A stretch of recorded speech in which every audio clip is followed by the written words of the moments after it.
Qual será a cara desse Flamengo de 24, se de fato De La Cruz for anunciado, como será, e o seu encaixe na equipe? A gente fez um esboço aqui tentando entender aonde que o uruguaio pode ser encaixado, levando em consideração que esse time do Flamengo também não vai sofrer grandes transformações daqui até o início da próxima temporada. Na hora de atacar, o Gerson subindo um pouco mais, o Pulgar. Linha defensiva, não vamos nem passar porque não é disso que estamos falando, é do meio para frente. E como a gente viu na própria matéria do Pedro, no mapa de calor do Nico de la Cruz pela equipe do River Plate, ele pode e ele gosta de passear pelas faixas do campo, mas mais quente o seu mapa de movimentação por essa faixa, pela meia direita.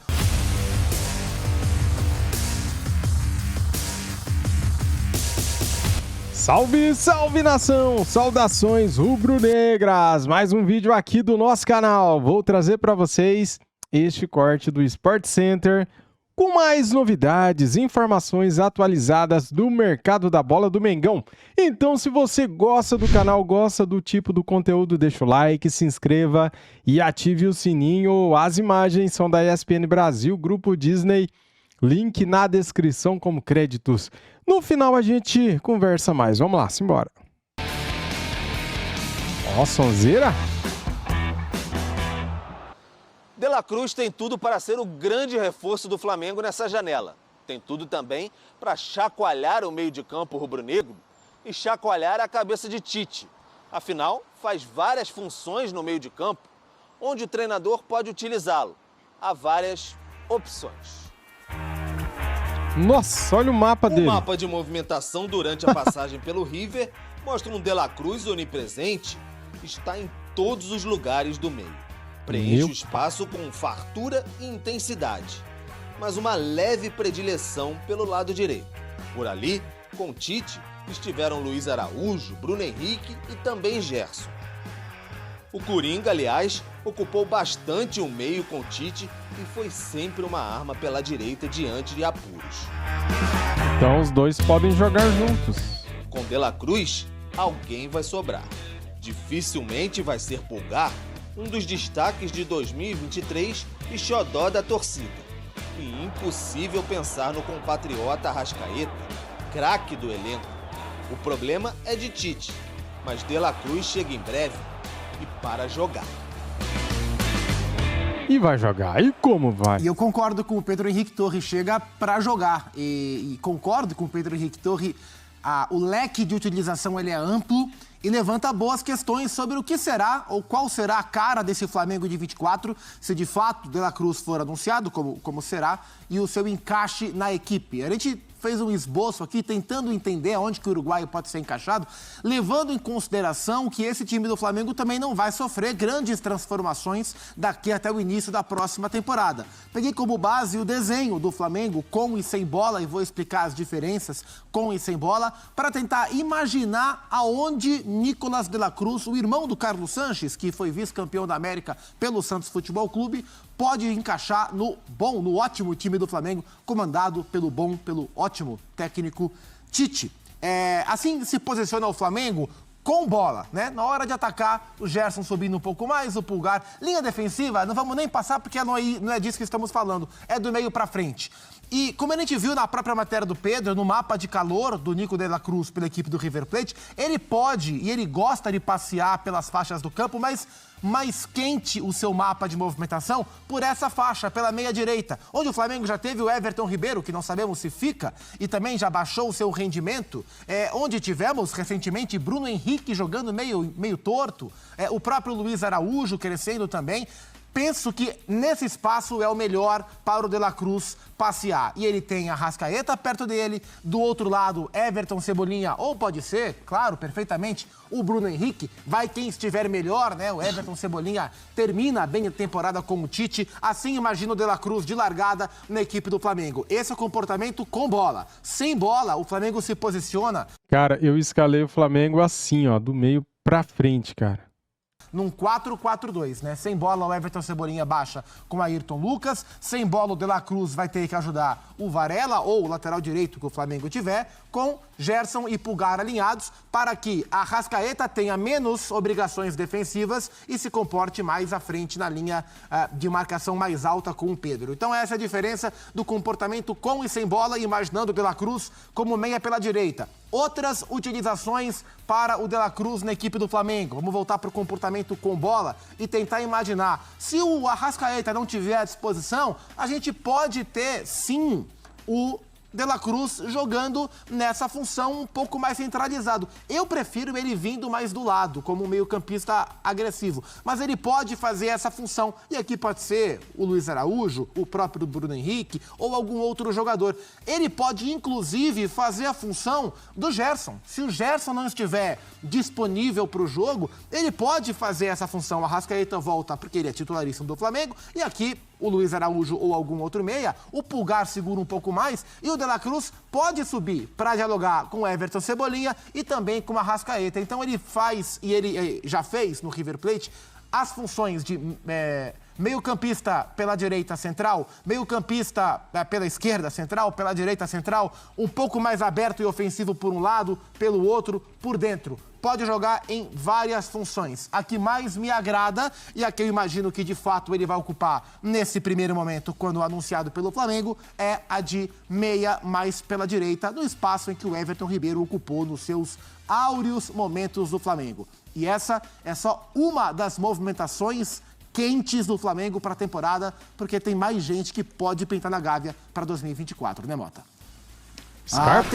Tem sim, Zupac, olha só, mas tem disputa aí. Estamos falando do Scarpa. O Scarpa, ele é pretendido pelo Flamengo e pelo Galo. O retorno do jogador ao futebol brasileiro está próximo de acontecer, segundo a apuração na ESPN.com.br. Ficou balançado com as propostas do Flamengo e do Galo. A possibilidade de disputar títulos importantes em 24 pode pesar na escolha. Scarpa pertence ao Nottingham Forest, na Inglaterra, mas está emprestado ao Olympiacos da Grécia, onde soma 11 partidas e nenhum gol ou assistência. O vínculo do meio-atacante com o Nottingham termina em junho de 26. Em entrevista nesta segunda-feira, Rodrigo Caetano, diretor de futebol do Galo, falou sobre o interesse em Gustavo Scarpa. Vamos ouvir. Em relação ao que você me perguntou do Scarpa, aí eu estava falando para o Igor antes. Se nós definimos em conjunto, com o treinador, com o Siga, com os 4 R's no comitê, que as nossas buscas vão ser reduzidas a 3 no máximo, é claro que isso não significa que amanhã ou depois aparece uma grande oportunidade e a gente não vai trazer, óbvio que vai trazer, a gente tenta sempre antecipar até futuras saídas, né? Ou seja, trazer um jogador aí como um seguro para uma futura saída de outro. Então,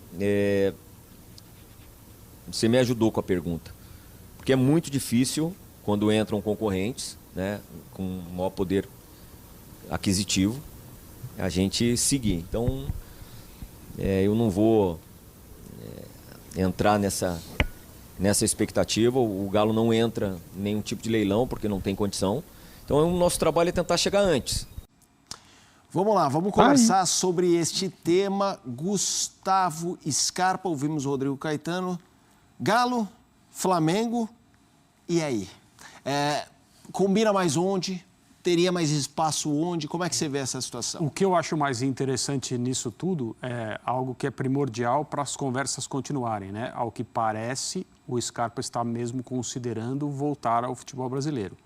Se ele não estivesse considerando, e ele é o tipo de jogador que, ok, obrigado pelo interesse, agradeço, me sinto lisonjeado, mas eu estou aqui numa etapa da minha vida, da minha carreira, na qual eu pretendo privilegiar outras coisas. Ele é capaz disso. Foi esse tipo de postura que o levou para a Europa, né? Porque senão não tem muita justificativa do ponto de vista competitivo apenas alguém sair do Palmeiras numa posição em que ele era titular do time, se não era titular absoluto, ele era, né, fazia parte do grupo. Ele saiu como craque do campeonato. Craque do campeonato.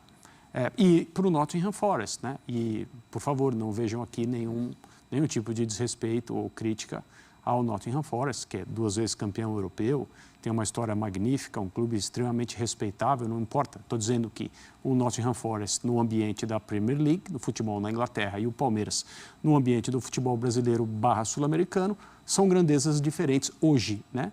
Enquanto o Gustavo Scarpa atua como um jogador de futebol profissional. Então ele tem outras ideias, ele tem outros interesses. Mas no momento em que aparentemente ele considera, porque talvez não esteja se sentindo tão bem, talvez esteja percebendo que essa aventura já deu e as coisas estão acontecendo na frente dele, olha os clubes que o estão procurando, ele teria a oportunidade de voltar para o primeiro escalão do futebol brasileiro, que é o lugar onde ele merece estar, né? Então, eu vejo que ele seria, nos dois times, uma adição tremenda de técnica, de visão de jogo, né? Do ponto de vista ofensivo, até defensivo, uma vez que ele aprendeu a ser um jogador eficiente sem a bola com o técnico Abel Ferreira. Mas não saberia dizer, Felipe, aonde seria melhor, né? Que contexto de clube, de elenco seria melhor. Eu continuo com a impressão que o Flamengo, pelo poder de investimento que tem, pelos jogadores que estão lá, aqueles que vão chegar, é o clube que oferece mais para qualquer jogador, para qualquer técnico, para qualquer médico, para qualquer fisioterapeuta. É uma situação diferente em relação aos outros aqui no Brasil. Mas isso não leva o Flamengo a ser o time que ganha tudo todos os anos. O ano de 2023 que está terminando comprova isso. E é muito possível ser feliz em outro lugar. Aí eu acho que o Scarpa vai... Se ele estiver mesmo considerando voltar ao Brasil e estiver ouvindo com atenção os 2 clubes, junto com seus representantes, a sua família, ele vai estar numa ótima posição para tomar a melhor decisão. Então, Zupac, mas eu acho que nesse ponto que disse o Kifuri, reside a esperança de qualquer um que disputa com o Flamengo. Eu acho que o Flamengo é o melhor em vários aspectos, pelo poder de grana, a possibilidade de ganhar, mas também é um lugar que eu acho que quase qualquer jogador, quando recebe uma proposta, fala: jogar lá talvez não seja fácil. Jogar assim, ser titular e ter minutagem. Não que o elenco do Galo não é ruim, mas o Scarpa chega olhando e olha de igual para igual. Tudo bem que ele também no Flamengo olha de igual para igual, mas ele olha e fala: aqui a fila é grande, hein? Aqui uma semana minha ruim, eu acho que isso pode pesar para qualquer jogador. Talvez. Depende muito dos motivos que vão levar o Gustavo Scarpa a voltar ao Brasil, se essa é a sua vontade. Porque a gente está falando de um jogador especificamente que esse aspecto ele é crucial, né? E vamos lembrar, o André falou sobre a troca do campeão brasileiro, onde ele era o craque do campeonato, para, na época, jogar no lanterna da Premier League. Mesmo entendendo que é a Premier League, mas em ambição, o que fez o Scarpa recusar a renovação do Palmeiras, porque ele não foi vendido, acabou o contrato, ele foi embora, e migrar para a Premier League, porque ele tinha um projeto de viver na Europa, não só jogar na Europa, viver na Europa com a sua esposa. E ele foi e não conseguiu jogar no Nottingham Forest. Até começou bem, mas depois caiu. É verdade que ele teve o problema pessoal dele, o golpe que ele tomou, a história do William Bigode e tudo mais. Isso tirou ele totalmente do prumo, que deixou ele fora de treino, de jogos, isso impactou diretamente. Sim, ele voltou pro Brasil, né? Voltou, bagunçou, teve lesão e tal. Mas ele não conseguiu jogar do Forest, foi pro Olympiacos, que é do mesmo proprietário, e não consegue jogar também. E eu até falei isso, tô repetindo o comentário, porque eu comentei um jogo do Olympiacos e falei isso. Tirando o lado da experiência de vida, né, a experiência esportiva do Scarpa na Europa, ela é ruim, ela não aconteceu. Sim. Por vários motivos. Alguns de responsabilidade dele também, imagino, mas não aconteceu. O que eu tinha ouvido à época, e é o que perdurava até pouco tempo, é que ele ainda queria morar na Europa. Ele não estava disposto a abrir mão desse plano para voltar ao Brasil. E isso já tinha o Atlético procurando, o Inter procurando, o Berton trouxe aqui já há um mês, 3 semanas, que o Inter estava de olho no Scarpa. Quando surge o interesse do Flamengo no Scarpa, vem também o interesse de que o Scarpa pode repensar e voltar ao Brasil. Isso me chama a atenção, que foi no instante que o Flamengo entrou na parada. Porque, assim, no Flamengo eu não tenho convicção de que ele vai jogar. Primeiro, porque ele não vem num bom momento de carreira. Segundo, que a gente acabou de mostrar aonde ele vai jogar. No lugar do Cebolinha, que acabou o ano voando? No lugar do Arrascaeta? No lugar do De La Cruz? Aonde ele vai jogar? No Galo ele chega e joga.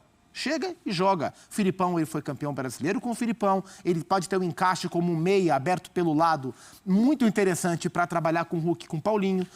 Mas o que me chamou a atenção é que foi o Flamengo entrar na parada e a gente ficar sabendo que ele talvez repense a decisão de não voltar para o Brasil agora.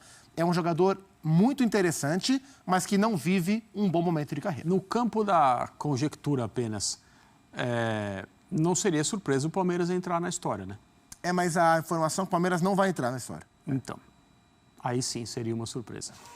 Porque não dá muito... agora, né, na verdade. Não dá muito para entender. Isso é uma questão curiosa, porque existe toda a relação clube-jogador, mesmo treinador, praticamente os mesmos companheiros, as coisas vão mudando, mas a filosofia permanece. O Abel já confirmou que vai cumprir o seu contrato. Uma situação de conforto em relação à cidade onde mora, etc. e tal, tudo que ele conhece. E se o Palmeiras não tiver interesse, acabou a conversa, não tem por que a gente falar sobre esse assunto. Mas por que o Palmeiras não teria interesse, né? Essa, para mim, é a questão. Galera, vamos aproveitar essa tela aqui e brincar de escalar o Flamengo, ok? Você vai aí nos comentários e escala o Flamengo e eu vou escalar daqui. No último vídeo que eu fiz aqui no canal, já tinha colocado na minha cabeça a escalação e eu falei aqui no último vídeo, né? O time do Flamengo que eu escalaria. Vamos ver se bate com esse? Vamos lá então. O goleiro é o Rossi mesmo, tá? Então bateu. Varela, escolhi o Varela pela lateral direita, pela esquerda eu escolhi o Ayrton Lucas. O Léo Pereira também coloquei ele no meu time. Tirei o Fabrício Bruno e coloquei o Léo Ortiz, porque veja bem, o Léo Ortiz tem uma excelente saída de bola, né? O Fabrício Bruno tem mais velocidade, só que precisão nos passes, o Léo Ortiz é melhor que o Fabrício Bruno. E o Léo Pereira também tem uma boa saída de bola. Pulgar, intocável Pulgar, né? Escalei ele também. Escalei junto com ele o Gerson, tá? Porque o Gerson pode partir ali para o lado esquerdo. Escalei o De La Cruz junto com a Arrascaeta. E daí eu tenho uma dúvida, cara. Eu tenho uma dúvida. Everton, Cebolinha ou Bruno Henrique? O Cebolinha terminou o ano melhor do que o Bruno Henrique, né? Porém, o Bruno Henrique é o Bruno Henrique, cara. Não dá pra desconfiar do cara. Pode ser que ele venha no ano que vem e arrebenta, né, de jogar. E eu escalei o Pedro como o atacante. Então, assim, no lugar do Luiz Araújo, eu tinha colocado o Gerson, porque não vai ficar nessa posição que tá aqui, ó. O apresentador aqui, o Zupac, ele até brinca, né, cara? Por exemplo, ó, ele colocou o Pulgar, Gerson, Arrascaeta, De La Cruz pela direita, o Cebolinha e o Pedro. Só que teve um momento que ele colocou também o Bruno Henrique, né? Olha lá, Bruno Henrique entrou no time agora, tá vendo? Então é isso, galera. Já comentou, já escalou o time do Mengão? Vou ler o seu comentário, hein, cara? Valeu, muito obrigado a todos. Ai, deixa eu falar um pouquinho do Scarpa, né? Você acha que o Flamengo deve insistir no Scarpa? O Atlético Mineiro, vocês viram aqui um trechinho da entrevista do Rodrigo Caetano, ele já abriu as pernas, né? Falou que eles não têm condições de entrar em leilão, não têm condições de brigar com o Flamengo pelo Scarpa. Agora o Scarpa viria para o Flamengo para disputar posição, porque o Flamengo tem um plantel recheado de bons jogadores. Ou ele iria para o Galo para ser titular. Lá ele chega e joga. No Flamengo ele tem que brigar por posições. Temos o Luiz Araújo, o De La Cruz chegando, temos o Pedro, temos o Arrascaeta, temos o Bruno Henrique, Cebolinha, temos o Gabigol ainda, né, que pode entrar nesse time aí. Só depende do Gabigol no caso, né? Temos também o Matheus Gonçalves, que está voltando de empréstimo do Bragantino, que joga pela ponta direita também. O Flamengo tem um bom time, galera, um excelente time, né? Dá para montar 2 bons times para disputar uma Copa, um Campeonato Brasileiro, por exemplo. A única coisa que me preocupa é a defesa, né? O Flamengo não tem bons zagueiros e bons laterais reservas. O Flamengo não tem. O Flamengo teria que ir ao mercado para comprar um lateral direito, um lateral esquerdo. Além do Léo Ortiz, tem que trazer mais um zagueiro ainda, galera, no meu ponto de vista. Valeu? Tamo juntos. Agora sim, antes de sair do vídeo, deixa o like, se inscreva e ative o sininho. Saudações rubro-negras. Fui!